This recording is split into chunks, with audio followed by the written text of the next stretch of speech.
جبرائیل کو بھیجا کہ مصطفیٰ کو لے آئے، براق کی سواری بھیجی کہ لے آئے۔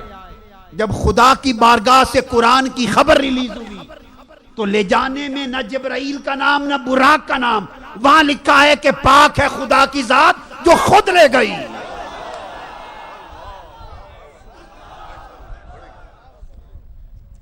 جو لے گئی۔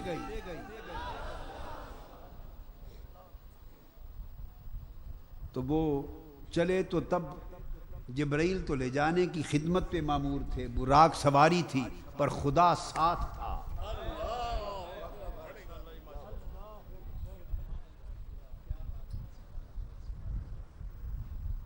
کوئی اس پر اعتراض کر سکتا ہے؟ لو جی استغفر اللہ العظیم، قادری صاحب نے عجیب بات کہہ دی کہ خدا خود مکہ سے ساتھ تھا۔ خدا خود مکہ سے ساتھ تھا، عجیب بات کہہ دی، تو کوئی اعتراض کر سکتے ہیں بعض لوگ، ان کی تو کنپٹیاں سر پھٹنے کو آ جائیں گے، یہ کیا بات کہہ دی؟ تو آئیں مجھ سے آ کے پوچھ لیں، مجھ سے پوچھ لیں، میں دکھا دیتا ہوں خدا ساتھ تھا یا نہیں تھا۔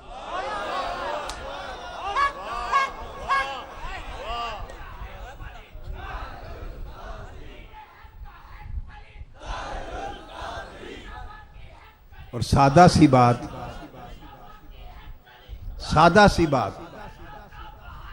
خاموش، سادہ سی بات، آئیں قرآن کو کھول لیں۔ کیا؟ قرآن کو کھول لیں۔ آقا مکہ سے چلے مدینہ جا رہے ہیں، بس اتنا سفر ہے۔ مکہ سے چلے، بولیے، مدینہ جا رہے ہیں، رستے میں غار ثور میں قیام کیا، غار ثور میں قیام کیا۔ سیدنا صدیق اکبر نے عرض کیا، یا رسول اللہ مجھے ڈر لگ رہا ہے کہ کہیں دشمن نہ آ جائیں۔ تو غار میں مصطفیٰ نے صدیق اکبر کا کندھا ہلا کے کان میں کہا، ابو بکر گھبراؤ نہیں، خدا ہمارے ساتھ ہے۔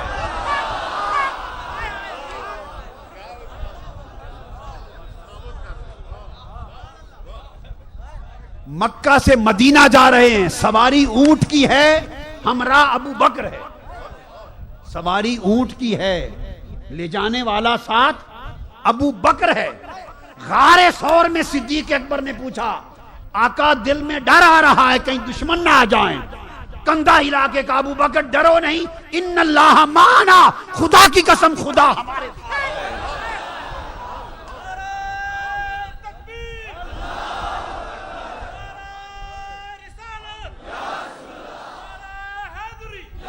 فرمایا ابو بکر ہم دو نہیں جا رہے، تین جا رہے ہیں، ایک تو ہے ایک میں ہوں، اور ہم دونوں کے ساتھ خدا ہے۔ قرآن پڑھ لو، قرآن میں درج ہے، یہ قرآن کی میں نے سنایا، یہ تو قرآن کا بیان ہے۔ تو سادہ سی بات ہے، مکہ سے مدینہ جانا ہو تو خدا ساتھ رہے، اور مکہ سے سدرۃ المنتہا پر جانا ہو تو خدا ساتھ رہے۔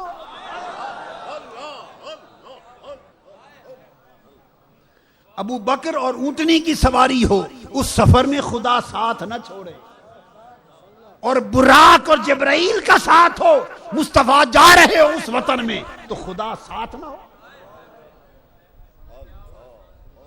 اس لیے اس نے اشارہ دے دیا آپ کو، اسریٰ بعبدہ، پاک ہے وہ ذات من المسجد الحرام الی المسجد الاقصی، جو خود مکہ سے لے کر گیا، مسجد حرام سے خود لے کر گیا۔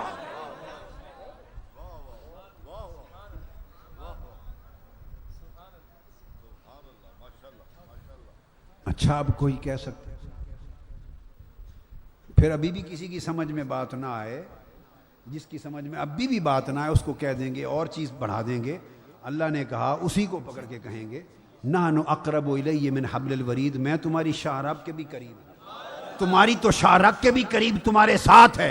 ہے کوئی مسلمان جو کہے میرے ساتھ اللہ؟ تو تمہارے ساتھ تو ہر وقت ہے، مصطفیٰ کے ساتھ معراج کے سفر میں نہیں تھا؟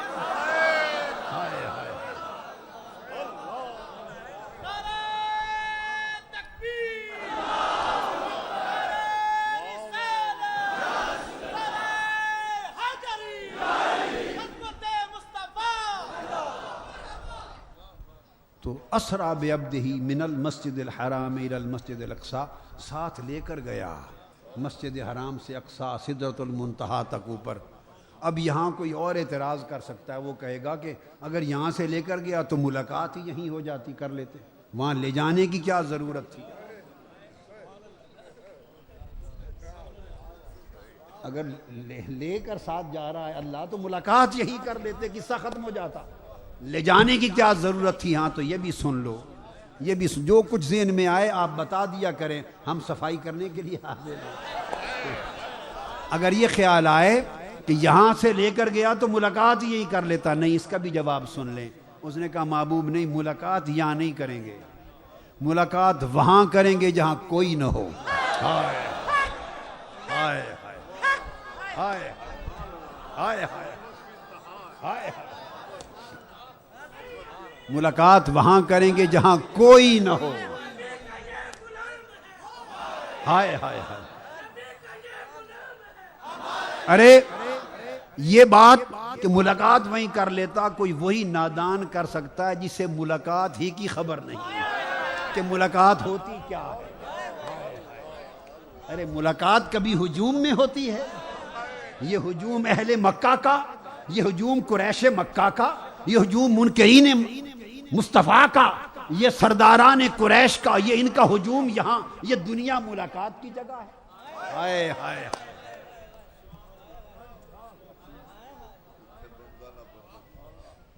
یہ دنیا ملاقات کی جگہ ہے.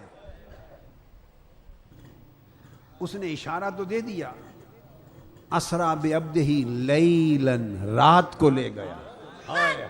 رات اشارہ ملاقات کا تو تھا, رات اشارہ ملاقات تھا. رات اس لیے پوچھئے حضرت داؤد علیہ السلام سے, پوچھئے انبیاء سے, اولیاء سے, عرفاء سے, عاشقوں سے, سارا دن گزر جاتا ہے, سارا وہ شام کے انتظار میں ہوتے ہیں. زندگی گزر جاتی ہے, وہ لمحہ موت کی انتظار میں ہوتے ہیں. عاشق لوگ زندگی گزر جاتی ہے, وہ لمحہ موت کے انتظار میں ہوتے ہیں. موت آپ کے لیے, عوام کے لیے موت انتقال ہوتا ہے, عاشقوں کی موت وصال ہوتا ہے.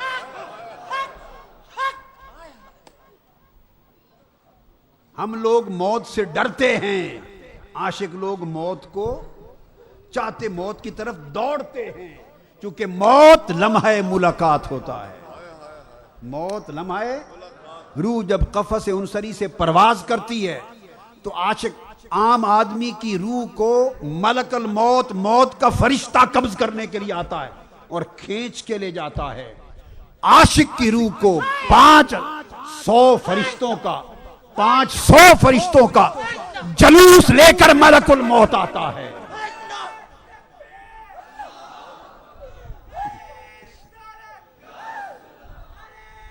500 ملائکہ کا جلوس لے کر آتا ہے, اور حکم ہوتا ہے کہ جب روح قبض کرنے کا وقت آئے تو پھر فرشتے عاشق کو نغمے سناتے ہیں, جنت کے منظر دکھاتے ہیں, تسبیح کرتے ہیں, اور پھر وہ فرشتے آ کر اس عاشق کے کندھوں کو, کونیوں کو, ہاتھوں کو, جسم کو اس طرح ٹھنڈے ٹھنڈے نرم نرم ملائم ہاتھوں کے ساتھ ایسے مسا کرنے لگتے ہیں, جیسے ماں بچے کو پیار سے نہیں سلاتی, اس طرح ہاتھ پھیرتی ہے, ہاتھ پھیرتے ہیں. ادھر جنت بے نقاب کر دی جاتی ہے, ادھر عاشق لوگوں کے لیے اس محبوب کے عشق کے نغمے اعلیٰ پہ جاتے ہیں, وہ بندہ اس کیفیت میں مست ہوتا ہے تو اس طرح روح کو پیار سے نکال کے لے لیا جاتا ہے. اور جب اوپر پہنچتی ہے روح تو جبرائیل امین 70,000 فرشتوں کے ساتھ استقبال کرتے ہیں. تم کیا سمجھتے ہو کہ روح کی عاشق کی ملاقات کیسے ہوتی ہے, اور سیدھی لے کر عرش میں پیش ہوتی ہے. اس عاشق کی روح کو وہاں ملاقات نصیب ہوتی ہے, اور فرمایا جاتا ہے کہ اب میری ملاقات کے سجدہ کرتی ہے عاشق کی روح, مومن کی روح, مومن کامل کی روح. حکم ہوتا ہے کہ اب اس سجدہ اور ملاقات کے بعد اس کو قبر میں لے جاؤ. تو اس کے بعد مومن کامل عاشق کی روح قبر میں جاتی ہے, پہلے اپنی ملاقات کر کے اس روح کو صاف اور پاک کرتا ہے, بعد میں مصطفیٰ کی ملاقات کے لیے قبر میں بھیجتا ہے.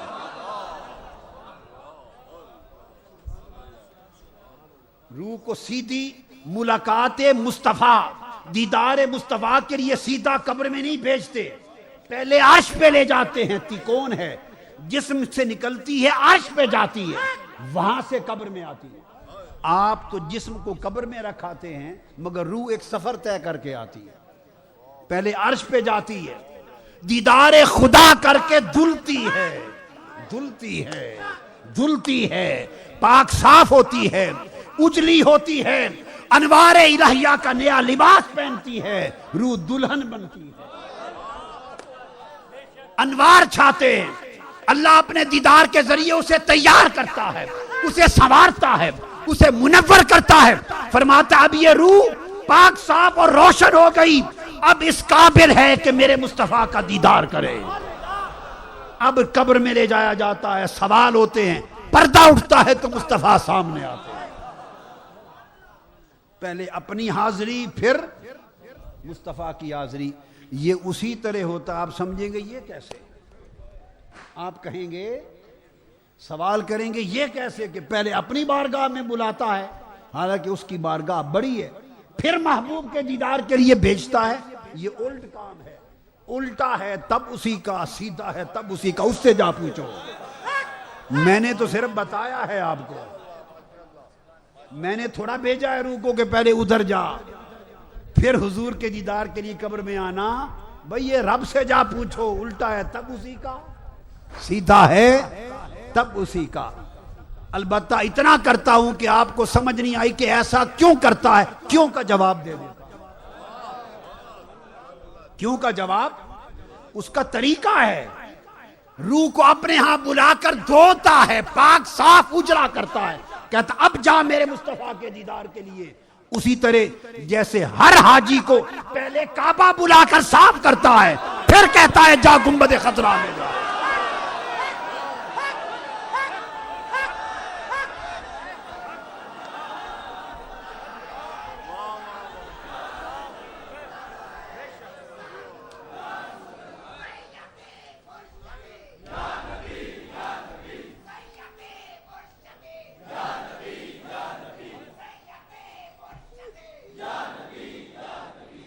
کعبہ بلاتا ہے، رلا رلا کے دھوتا ہے، پاک صاف کرتا ہے، اجلا کرتا ہے، گناہوں کے دھبے دھوتا ہے، رلاتا ہے، توبہ کرواتا ہے، کعبے سے لپٹاتا ہے، غلاف تھماتا ہے، طواف کرواتا ہے، کہتا ہے بندے اب اجلی ہو گئی تیری روح، اب جا میرے یار کی ملاقات کے لیے،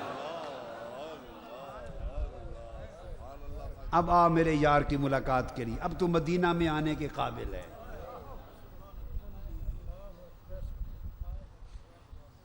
واہ واہ واہ واہ۔ تو یوں سمجھیں کہ عرش مومن کا کعبہ ہے اور قبر مومن کی مدینہ ہے۔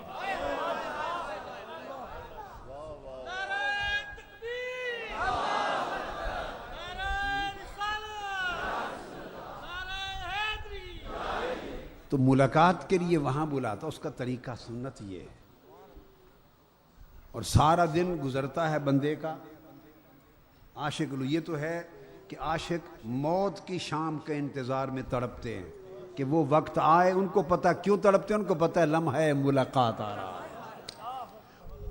ایک تو یہ تڑپنا، ایک عاشق کا تڑپنا عمر بھر کا ہوتا ہے یہ، اور ایک تڑپنا عاشق کا ہر روز کا ہوتا ہے، وہ شام کے لیے تڑپتا ہے، دن مشکل سے گزارتا ہے تاکہ شام کے اندھیرے آ جائیں، جب ساری مخلوق سو جاتی ہے اپنے کام کاج کر کے، ہر کوئی اپنے اپنے بستروں پہ جا کے لیٹ جاتا ہے، اور عاشق تنہا رہ جاتا ہے اور مصلے پر کھڑا ہوتا ہے اندھیرے میں، رات کے اندھیرے میں، ادھر سے یہ مصلے پہ کھڑا ہوتا ہے، ادھر سے وہ عرش سے مولا آسمان دنیا پہ آ جاتا ہے اور آواز دیتا ہے کوئی مجھ سے ملاقات کرنے والا۔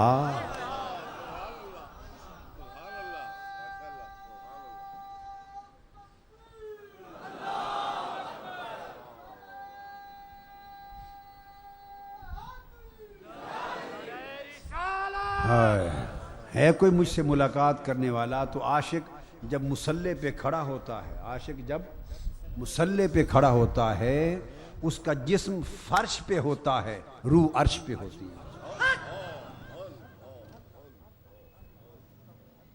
اس لیے عاشق کی نماز مناجات ہوتی ہے، نماز مناجات ہے، اس کی تہجد ملاقات ہے۔ عاشق کی نماز مناجات ہے، مناجات اللہ کی حمد و ثنا مناجات ہے، اور تہجد اس کی ملاقات ہے۔ تو ملاقات کا وقت رات کا ہوتا ہے۔ اس نے فرما دیا سبحان الذی اسریٰ بعبدہ لیلا، پاک ہے وہ ذات جو لے گئی اپنے بندے کو، خود لے گئی رات کو۔ تو رات کو سیر و تفریح رات کو ہوتی ہے، دن کو ہوتی ہے۔ اوپر فرمایا لنریہ، دکھانے کے لیے اپنی آیات۔ تو اگر دنیا دکھانی ہو کیا تو دن موزوں تر ہے، اپنا آپ دکھانا ہو تو رات موزوں تر ہے۔ تو ملاقات کے لیے لے گئی، کیا ملاقات کے لیے لے گئی۔ آپ سمجھ گئے بات کو؟ پھر معراج کا سفر، آقا علیہ السلام کا معراج کا سفر 3 حصوں میں ہوا۔ اس سفر کے کتنے حصے ہیں؟ بولیے۔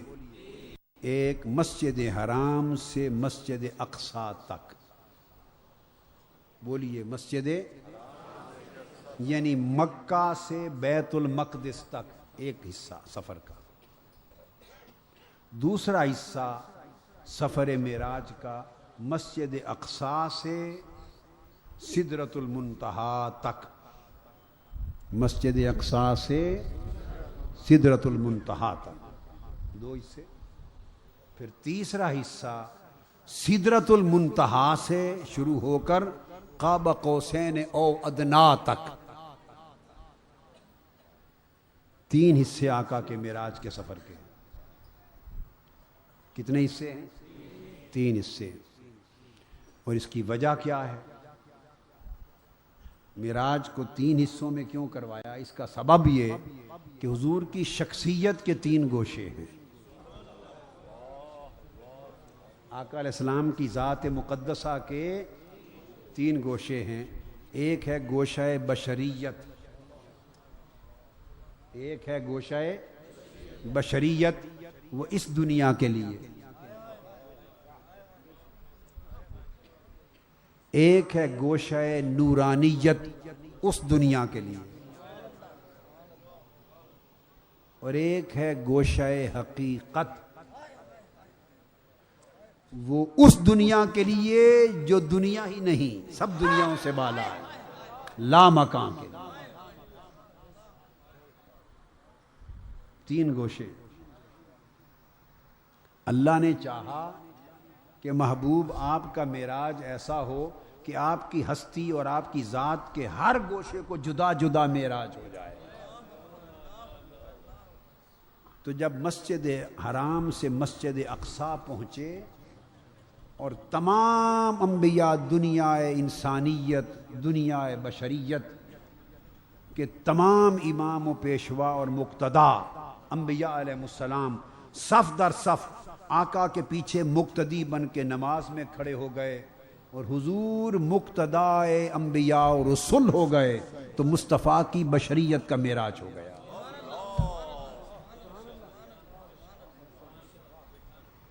عالم بشریت کے کل امام، عالم بشریت کے کل پیشوا، عالم بشریت کے کل مقتدا انبیاء اور رسول، جب وہ سب حضور کی اقتداء میں صف در صف کھڑے ہو گئے اور حضور ان کے امام ہو گئے، تو حضور کی بشریت کی معراج ہو گئی۔ مسجد اقصی حضور کی بشریت مقدسہ کے معراج کا مقام تھا۔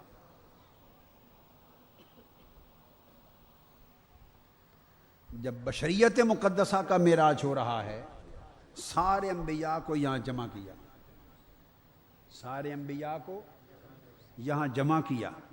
موسیٰ علیہ السلام نے عرض کی باری تعالیٰ، ہر نبی تو وہیں مسجد اقصی میں استقبال کرے گا، مگر میری قبر جس رستے سے آقا آ رہے ہیں، حضور کی راہ میں آ رہی ہے، جس رستے سے آقا کا براق گزرے گا، موسیٰ علیہ السلام نے عرض کیا باری تعالیٰ میری قبر حضور کے مسجد اقصی کو جاتے ہوئے راستے میں ہے، مجھ پر دو کرم کر دے. ایک اجازت دے دے کہ جب حضور گزرے اس وقت تک میں قبر میں رہوں اور استقبال کروں کھڑا ہو کر,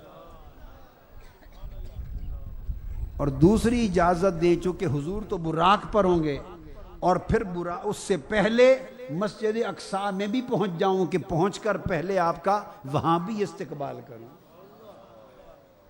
اللہ پاک نے فرمایا موسیٰ تیری دعا منظور ہو گئی. تو صحیح مسلم میں حدیث صحیح ہے, صحیح مسلم میں آقا علیہ السلام نے فرمایا میں جب گزرا تو قبر میں میں نے موسیٰ کو دیکھا قائما یصلی فی قبرہ, میں نے دیکھا کھڑے ہو کے قبر میں صلاۃ پڑھ رہے تھے, کھڑے ہو کر قبر میں صلاۃ پڑھ رہے تھے. اب یہاں بعض علماء نے اس کا مفہوم یہ سمجھا کہ وہ نماز ادا کر رہے تھے کھڑے ہو کر. یہ جس نے بھی لکھا ہو احترام کے ساتھ یہ معنی میری سمجھ میں نہیں آتا, یہ مفہوم اور یہ مراد میری سمجھ میں نہیں آتا. معذرت کے ساتھ, معذرت کے ساتھ ایسا کوئی نہیں کرتا کہ حضور کا گزر ہونا ہو اور سفر براق پر ہے, کوئی گھنٹوں کا سفر تو ہے نہیں, گھنٹوں کا سفر تو ہے نہیں, اور وفات کے بعد نماز فرض بھی نہیں ہوتی, سب عبادات نفلی ہوتی ہیں. وہاں سے گزرنا مصطفیٰ نے ہو اور عین اس وقت موسیٰ علیہ السلام اللہ اکبر کر کے اپنے نفل شروع کر دیں, لا حول ولا قوت الا باللہ. اللہ کا نبی تو نہ ہوا موسیٰ علیہ السلام. بھئی یہ کام اگر موسیٰ علیہ السلام کی بات نہ ہوتی, یہ رفیق آباد یا کسی علاقے کے کسی اور مولوی کی بات ہوتی تو چلو مان بھی لیتے. جس کو آقا کے گزرنے پر چلو اتنا ادب نہیں, اس کو خدا کی نماز کا زیادہ لالچ ہے حضور کے ادب سے, تو مان لیتے حضور گزرے وہ نماز پڑھنے لگ گیا. غارت جائے جہنم میں ایسی نمازیں, باڑ جائیں ایسی نمازیں جو مصطفیٰ کے ادب کے خلاف ہیں. حضور کے گزرنے کا وقت اور اللہ کا نبی یہاں نماز پڑھ سکتا ہے؟ نہیں نہیں نہیں, کوئی نماز نہیں تھی. آپ کہیں گے پھر قائما یصلی فی قبرہ, صلاۃ پڑھ رہے تھے, صلاۃ کا معنی کیا ہے؟ تو بتانا چاہتا ہوں عزیزان محترم, صلاۃ کا معنی صرف نماز تھوڑا ہوتا ہے, صلاۃ کے 56 معنی ہیں. لفظ صلاۃ کے کتنے؟ 56 معنی. معروف معنوں میں بھی لیں تو معروف معنی بھی دو ہیں, ایک نماز اور ایک حضور پر صلاۃ و سلام. ان اللہ و ملائکتہ یصلون علی النبی یا ایھا الذین آمنوا صلوا علیہ. صلاۃ حضور پر درود و سلام کے معنی میں بھی تو آتا ہے نا. تو حضور کے گزر کے منظر سے جوڑ کر ترجمہ کرنا ہوگا, گزر سے ہٹا کر نہیں کر سکتے. معراج کی رات ہے, اطلاع موسیٰ علیہ السلام کو آ چکی ہے کہ سب انبیاء کی امامت ہونے والی ہے, بلائے گئے ہیں, مدعو ہیں, مسجد اقصی میں پہنچ کر استقبال بھی کرنا ہے. انہیں علم ہے کہ مصطفیٰ گزرنے والے ہیں, اس پورے منظر کو سامنے رکھیں اور اب صلاۃ کا ترجمہ کریں. اب اس میں نماز بنتا ہے یا صلاۃ و سلام بنتا ہے؟ صلاۃ و سلام بنتا ہے. اور قائما یصلی فی قبرہ, آپ کی روز کی جھک جھک بھی ختم ہوئی, جھگڑا بھی ختم ہوا کہ حضور پر سلام کھڑے ہو کے پڑھنا جائز ہے یا نہیں. موسیٰ علیہ السلام نے حضور پر کھڑے ہو کر صلاۃ و سلام, کھڑے ہو کر روز کی جھک جھک ختم ہو گئی. موسیٰ علیہ السلام نے کھڑے ہو کر صلاۃ و سلام پڑھا, قبر میں پڑھا, اور آقا نے وہ ان کا کھڑے ہو کر صلاۃ و سلام پڑھنا, اس کا بیان خود مصطفیٰ نے کیا. فرمایا میں نے دیکھا قبر میں موسیٰ کھڑے ہو کر صلاۃ پڑھ رہے, صلاۃ و سلام. تو کھڑے ہو کر حضور کے گزرنے پر صلاۃ و سلام سے استقبال کیا. بیت المقدس پہنچے تو وہاں پھر استقبال کیا. قدم قدم پر سوال ہیں, کیا کریں. یہاں پھر ایک اور سوال پیدا ہوگا کہ یہاں تو قبر میں کھڑے صلاۃ و سلام پڑھ رہے تھے. صحیح مسلم میں حضور علیہ السلام نے بیان کیا کہ میں نے دیکھا, کسی غیر نے بیان نہیں کیا. تو پھر وہاں بھی پہنچ گئے بیت المقدس میں, اور بیت المقدس میں امامت میں نماز پڑھنے وہاں بھی پہنچ گئے. تو معاذ اللہ خیال آ سکتا ہے کہ کیا ان کی رفتار حضور سے بھی تیز تھی، آقا علیہ السلام سے بھی تیز تھی، کہ ادھر کھڑے ہو کر استقبال بھی کر لیا، صلاۃ و سلام پڑھ لیا، اور حضور کے پہنچنے سے پہلے استقبال کے لیے بیت المقدس بھی پہنچ گئے. تو یہ حضور سے بھی تیز تھی رفتار؟ ایک سوال ہو سکتا ہے، اس کا بھی جواب سن لو. نہیں، حضور سے تیز نہیں تھی. حضور معراج کا سفر اپنی رفتار سے کب کر رہے تھے؟ وہ تو براق کی رفتار تھی جس پر سوار تھی، وہ رفتار تو براق کی تھی. آپ جتنے بھی تیز رفتار ہوں، آپ کو کوئی سائیکل پہ بٹھا دے تو رفتار کس کی ہوگی؟ سائیکل کی یا آپ کی؟ ٹانگے پر بیٹھ جائیں، رفتار کس کی ہوگی؟ ٹانگے کی یا آپ کی؟ کار پر بیٹھ جائیں، رفتار کس کی ہوگی؟ کار کی یا آپ کی؟ ہوائی جہاز پہ بیٹھ جائیں، رفتار کس کی ہوگی؟ بابا سوار کی کبھی رفتار نہیں ہوتی، سواری کی رفتار ہوتی ہے. سوار تو بیٹھتا ہے، جو بھی سواری ہے وہ اپنی رفتار سے لے جائے گی، جو بھی سواری ہے وہ اپنی رفتار سے لے جائے گی. سدرۃ المنتہا تک مصطفیٰ کا سفر اپنی رفتار سے نہیں تھا، وہ تو براق کی رفتار تھی. براق جتنا بھی تیز رفتار ہو، اللہ کے نبی سے زیادہ تو نہیں ہو سکتا. موسیٰ علیہ السلام نبی تھے، وہ براق تھا، تو براق سے پہلے پہنچ گئے، پہنچ سکتے. آپ سمجھے نا بات؟ تو بشریت کا معراج ہو گیا، بیت المقدس پہنچے، پھر وہاں سے چلے اسی براق پر سدرۃ المنتہا پہ پہنچے. فرشتوں نے ایک درخواست پیش کر دی، باری تعالیٰ کی بارگاہ میں درخواست گزار دی کہ باری تعالیٰ تو نے سب نبیوں کو بیت المقدس میں جمع کیا اور اکٹھا کر کے انہیں اپنے یار کا دیدار کرایا، حضور علیہ السلام کا دیدار کرایا، سب کو موقع نصیب ہوا. یہاں ہمیں بھی کوئی ایسی جگہ عطا کر، کل فرشتے ہم بھی جمع ہوں اور آپ کے حبیب کا ہم بھی دیدار کریں، معراج پہ جاتے ہوئے ہم بھی دیدار کریں. یخشی السدرۃ ما یخشی، سورہ نجم میں آیت آئی. اللہ پاک نے فرمایا کل فرشتوں تم سدرۃ المنتہا پہ جمع ہو جاؤ. تمام ملائکہ جس طرح انبیاء بیت المقدس میں جمع ہوئے تھے، کل فرشتے سدرۃ المنتہا پہ جمع ہو گئے. میرا محبوب یہاں سے گزرے گا، تم دیدار کر لیں. انہوں نے ایک اور درخواست پیش کر دی. کیا؟ باری تعالیٰ وہاں تو آپ کے محبوب نے براق سے اترے، نماز پڑھائی تو پڑھانے پہ ایک وقت لگا، تو جی بھر کے دیدار کر لیا انہوں نے. تو یہاں سے وہ تیزی سے گزر گیا تو ہمیں دیدار کے لیے اتنا وقت نہیں ملے گا، آنکھ جھپکنے میں سواری گزر جائے گی، ہم جی بھر کے دیدار نہیں کر سکیں گے. ہمیں بھی وقت دے، ہمیں بھی وقت دے جیسے ان کو بیت المقدس میں دیا. اللہ نے فرمایا یہ درخواست بھی قبول ہے، تم جمع ہو جاؤ. جب میرا محبوب یہاں پہنچے گا، یہاں ہم ان کی سواری تبدیل کر دیں گے. یہاں سواری تبدیل ہوگی، بس سواری تبدیلی پہ وقت لگے گا، جی بھر کے دیدار کر لینا.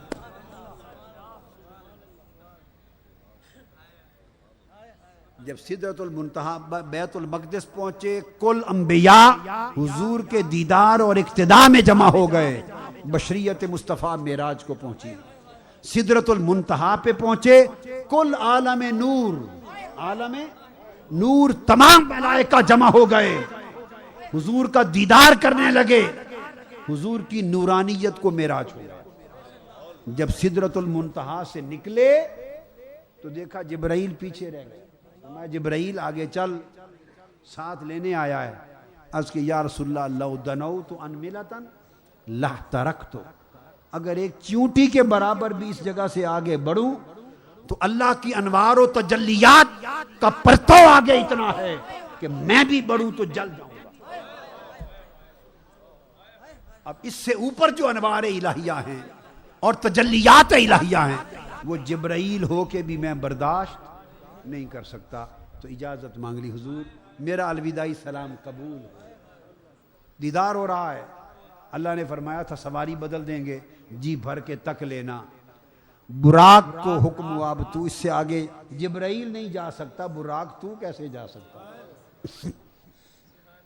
جبرائیل کا نور تو براق سے بھی زیادہ طاقتور ہے. سواری بھی رہ گئی, ہمراہ لے جانے والا نمائندہ بھی رہ گیا, براق بھی رہ گیا. یہاں نورانیت مصطفیٰ کی معراج ہو گئی. جب سدرۃ المنتہا سے آگے گئے عالم مکان ختم ہو گیا. عالم مکان ختم ہو گیا. اب اس کے بعد عالم لا مکان ہے. اور لا مکان کا مطلب یہ ہے جہاں کوئی مکان, نہ کوئی مکان ہے نہ کوئی مکین, بس ایک ہی مکین کی جگہ ہے. عالم مکان سدرۃ المنتہا پہ ختم ہو گیا. تاجدار کائنات عالم لا مکان میں داخل ہوئے. اللہ پاک نے نئی سواری بھیج دی. کیا؟ عالم لا مکان کے سفر کے لیے سبز رنگ کا انوار الہیہ کا تخت آ گیا. انوار و تجلیات کا بنا ہوا تخت, سبز رنگ کا نور کا تخت, اور نور بھی تجلیات الہیہ کا اترا. براق کی سواری سے آقا اترے, اس تخت پہ سوار ہوئے جو نور کا تخت تھا اور عالم لا مکان کے لیے اوپر سے آیا تھا سبز رنگ کا. اس پر سوار ہوئے. اس تخت کا نام تھا رف رف. براق کا سفر ختم ہوا. عالم لا مکان میں حضور رف رف پہ سوار ہو گئے, اور انوار کا وہ تخت, انوار کا تخت, اس تخت نشی کو, شہنشاہ کو, اس حبیب خدا کو لے کے عالم لا مکان میں چلنے لگا. عالم لا مکان میں چلنے لگا اور مقام قاب قوسین سے پہلے تک جا پہنچا. سدرۃ المنتہا سے پہلے مسجد اقصی میں عالم ناسوت کا سفر ختم ہو گیا تھا. آسمانی کائنات میں عالم ملکوت کا سفر ختم ہو گیا. سدرۃ المنتہا سے گزرے تو عالم جبروت میں داخل ہوئے. عرش معلی سدرۃ المنتہا پر عالم جبروت کا سفر ختم ہوا. رف رف انوار و تجلیات کے بحر میں لے کے مصطفیٰ کو گیا. عالم لاہوت کا سفر شروع ہوا. عالم لاہوت کے سفر میں انوار الہیہ کے حجابات تھے, تجلیات الہیہ کے حجابات تھے. اللہ کے ایک ایک نور کا رنگ مصطفیٰ کے نور پہ چڑھتا گیا.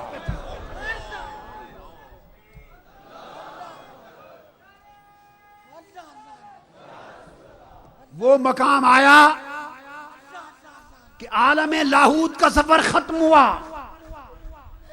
رف رف بھی رک گیا. اب عالم ہاہوت ہے, صرف وہ ہے اور کچھ نہیں, صرف وہ ہے.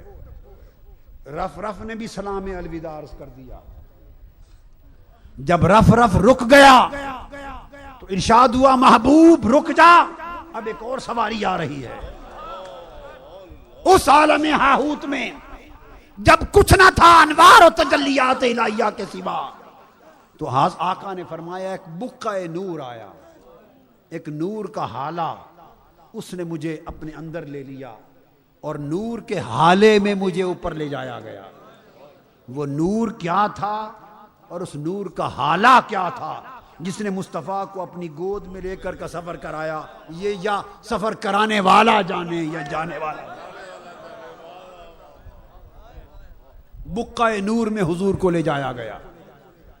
جب ہاہوت کے سفر پہ ختم ہوا جب یہ مرحلہ, اور ایک مقام آ گیا جہاں ملاقات کا وقت مقرر, ملاقات کی جگہ مقرر تھی, اس مقام پر آواز آئی محبوب اب اس بقع نور سے بھی آ جا. اس مقام پر اب نہ کوئی براق تھا, نہ جبرائیل, نہ کوئی فرشتہ تھا, نہ مکان و لا مکان کی کوئی حقیقت تھی, نہ رف رف تھا, نہ بقع نور تھا. اب اس مقام پر تنہا مصطفیٰ تھے, تنہا مصطفیٰ تھے. آگے بڑھنے لگے تو آواز آئی. امام شارانی الیواقیت والجواہر میں فرماتے ہیں آواز آئی قف یا محمد, میرے محبوب صلی اللہ علیہ وسلم اب تو آگے نہ بڑھ, رک جا. میرے حبیب اب آپ آگے نہ بڑھیں, رک جا. کیوں؟ محبوب مسجد حرام وادی مکہ سے لے کر یہاں تک تو ہماری طرف چل کے آیا ہے، اب تو رک جا، آگے میں چل کے تیری طرف آتا ہوں۔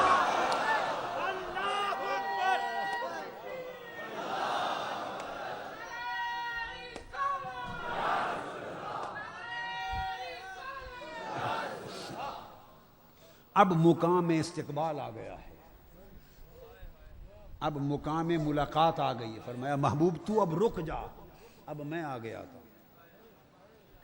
اور الفاظ آئے ہیں قف یا محمد ان ربک یصلی، اب محبوب رک جا، اب آپ کا رب صلاۃ پڑھ رہا ہے۔ اب صلاۃ کا پھر وہ معنی، اب موسیٰ علیہ السلام نے تو صلاۃ سے مراد کوئی کہے اس کی بات مان لیں تو نماز پڑھی تھی، رب نے کون سی نماز پڑھی؟ اب رک جا، اب آپ کا رب صلاۃ پڑھ رہا ہے۔ ہائے ہائے بھائی، جو صلاۃ موسیٰ علیہ السلام نے پڑھی تھی حضور پہ صلاۃ و سلام کے استقبال کی، وہی صلاۃ اللہ نے اپنی شان کے لائق اس مقام پہ حضور کے لیے، آپ کا رب آپ کا استقبال کرنے کو قریب آ رہا ہے، اور استقبال درود و سلام کے ساتھ، گجروں کے ساتھ کر رہا ہے، درود و سلام کے گجروں سے، نغموں سے استقبال ہو رہا ہے۔ اور تیرا رب یصلی کا معنی قریب ہونا بھی ہوتا ہے، صلاۃ کا ایک معنی قریب ہونا بھی ہوتا ہے۔ قف یا محمد ان ربک یصلی، رک جا میرے حبیب، اب آپ کا رب آگے بڑھ کے قریب ہوتا ہے، اب آپ کا رب آگے بڑھ کے قریب ہوتا ہے۔ اگر کسی کو تسلی نہ ہو اس معنی مفہوم کی تو اس پر قرآن بول رہا ہے۔ جب اس مقام پر پہنچے تو قرآن نے تصدیق کر دی، فرمایا ثم دنا، اس مقام پہ پہنچے تو فرمایا ثم دنا، پھر وہ قریب ہوا، پھر وہ قریب ہوا، پھر وہ قریب ہوا۔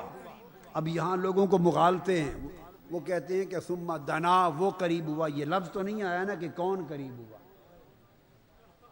یہ تو نہیں بیان ہوا کہ کون قریب ہوا، پتہ نہیں حضور قریب ہوئے، پتہ نہیں کسی نے کہا جبرائیل امین قریب ہوئے حضور کے، ثم دنا وہ قریب ہوا، وہ سے مراد وہ کون ہے؟ آئیے فیصلہ کسی کے کہے پہ نہیں کرتے، آقا سے پوچھتے ہیں، خود آقا بتائیں کون قریب ہوا۔ صحیح بخاری میں حدیث ہے، کیا صحیح بخاری میں حدیث ہے صحیح، اس آیت کی تفسیر خود حضور نے کی، اور آقا علیہ السلام کی تفسیر آپ کے الفاظ میں آپ نے فرمایا ثم دنا دنا الجبار رب العزت فتدلى، حضور نے خود فرمایا صحیح بخاری میں، دنا الجبار رب العزت فتدلى فكان قاب قوسين او ادنى ثم دنا، پھر وہ قریب ہوا۔ حضور فرماتے ہیں پوچھا یا رسول اللہ کون تھا قریب ہونے والا؟ فرمایا رب ذوالجلال، جبار رب العزت خود قریب۔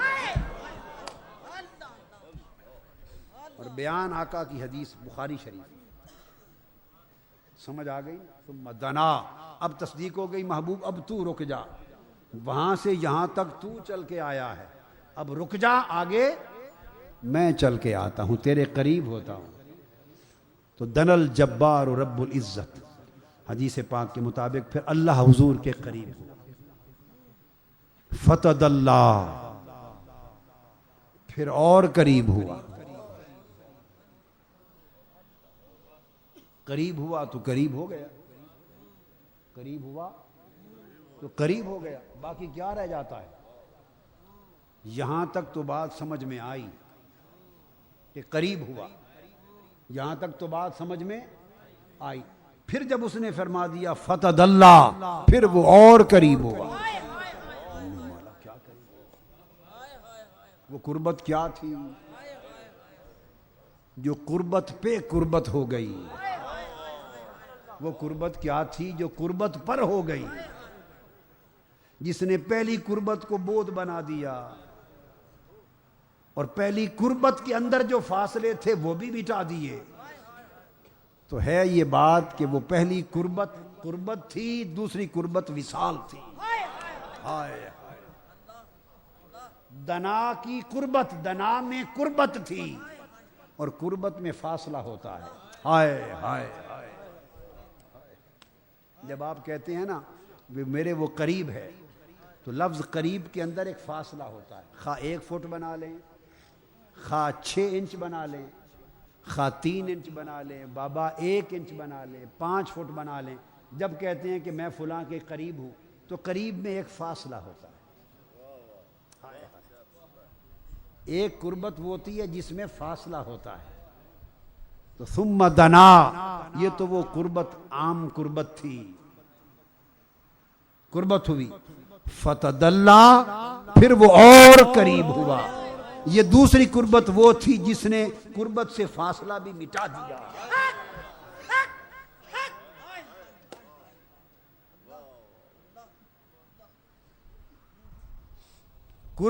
قربت میں گم ہو گئی،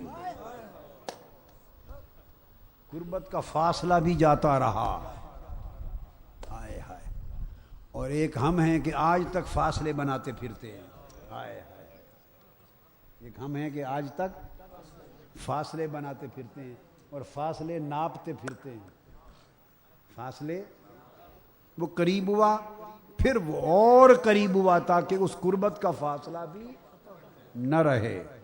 پھر آگے بیان کیا، تو کسی نے پھر لوگوں کے ذہن میں سوال آ گیا، باری تعالیٰ اب ہم کیسے سمجھیں تو کیسے قریب ہوا حبیب کے، اور تیرے حبیب تیرے کیسے قریب ہوئے، اس قربت کو کیسے سمجھیں؟ فرمایا تم سمجھ نہیں سکتے، اس کی کیفیت بیان سے ماورا ہے، کیفیت بیان سے، سمجھنے سے ماورا، سمجھانے سے ماورا، فہم سے ماورا، مفہوم سے ماورا، مراد سے ماورا، تعین سے ماورا، تشریح سے ماورا، تفصیل سے ماورا، وہ بیان نہیں ہو سکتی۔ یہ کوئی تمہاری قربت تو نہیں، مصطفیٰ و خدا کی قربت ہے۔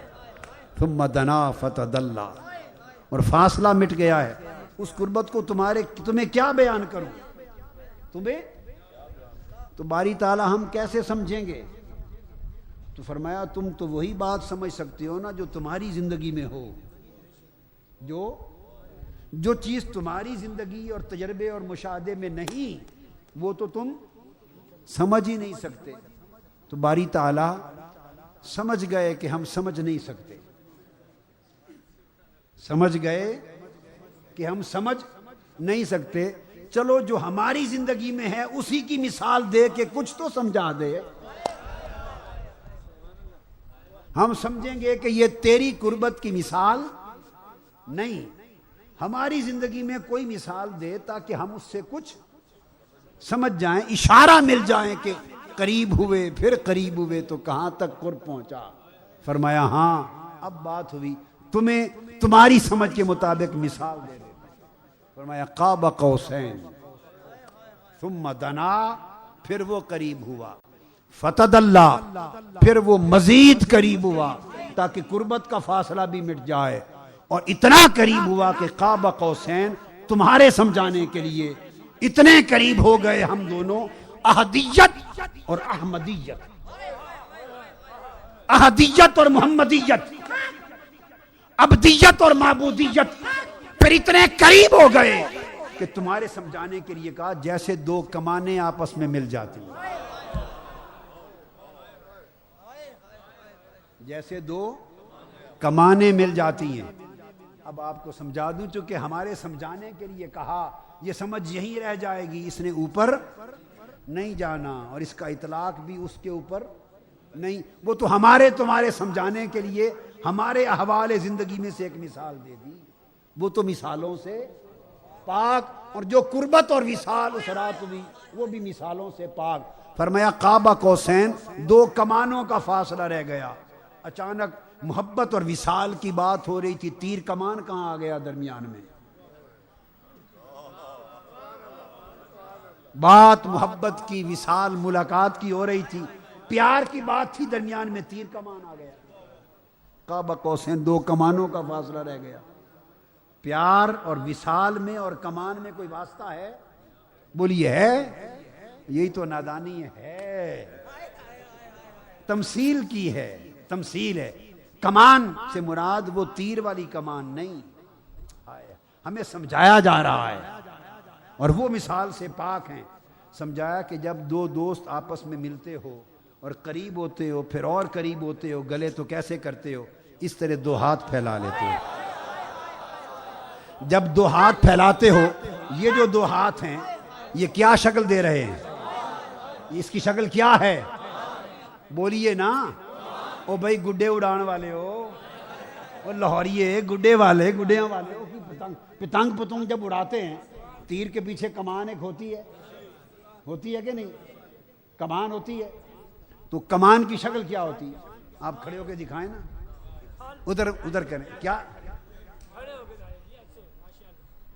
یہ کمان کی شکل ہوتی ہے کمان کی شکل. یہ نصف دائرہ، ٹھیک ہے، نصف دائرہ کمان کی شکل ہو گئی نا. اب جب دوسرا دوست آ کے ملتا ہے تو وہ دوسری کمان آتی ہے. ذرا کھڑے ہوں ساتھ. اب ملیں، دو کمانوں کا فاصلہ رہ گیا، مل گئے. سنیے، مل گئے دو کمانوں کا. اللہ کا ملنا کفر ہے، اس کی مثال میں نہ لینا، وہ پاک ہے اس سے. یہ تو لوگوں نے کہا باری تعالیٰ ہماری سمجھ اور ہماری زندگی کے مطابق کوئی مثال دے کے سمجھا دے، ہمارے لیے سمجھا رہا ہے. دو کمانوں کا فاصلہ رہ گیا، لوگوں نے سمجھا کہ بس یہاں تک ملے. ہائے، اس نے کہا نہیں، یہ ملنے کی ابتدا تھی، کعبہ قوسین او ادنا، اس سے بھی کم اور کم یوں ہو گیا. بس اب